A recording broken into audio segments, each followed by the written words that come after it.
अस्सलाम वालेकुम बाबा जी, की हाल है? ठीक ठाक हो? पहचाने मैनू? हाँ जी, जे नहीं काम करता ਤੁਹਾਡਾ?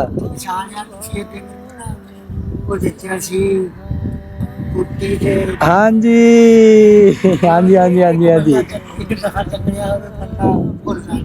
ਅੱਛਾ ਅੱਛਾ ਅੱਛਾ, ਮਿਹਰਬਾਨੀ, ਤੁਸੀਂ ਸਾਨੂੰ ਭੁੱਲੇ ਨਹੀਂ ਹੈਗੇ। ਦੇਖ ਲਓ, ਅੱਜ ਅੱਲਾਹ ਪਾਕ ਨੇ ਫੇਰ ਤੁਹਾਡੀ ਮੁਲਾਕਾਤ ਕਰਾ ਦਿੱਤੀ।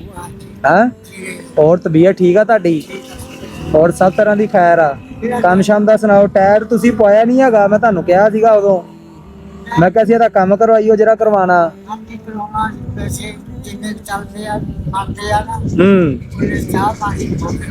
ਅੱਛਾ ਅੱਛਾ ਅੱਛਾ, ਪਰੇਸ਼ਾਨ ਆ? ਤੇ ਜੈਕਟ ਨਹੀਂ ਪਾਈ ਹੁਣ? ਜੈਕਟ ਨਹੀਂ ਪਾਈ?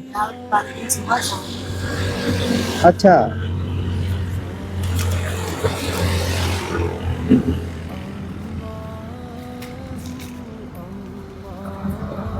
ਆ ਫੜੋ, ਆ ਗਿਨੋ ਕਿੰਨੇ ਆ।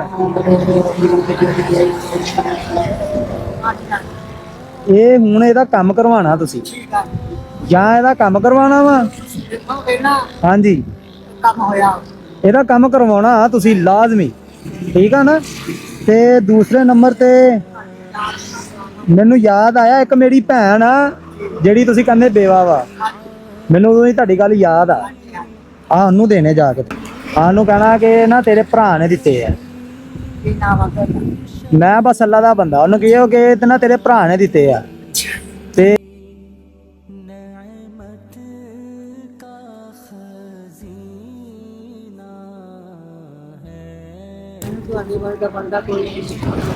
कोई गल, ये सारा कुछ अल्लाह की तरफों ही है, ठीक है? असी सिर्फ एक वसीला ही हाँ, ठीक है बाबा जी? अल्लाह दे वाले, अल्लाह की सपोर्ट दे।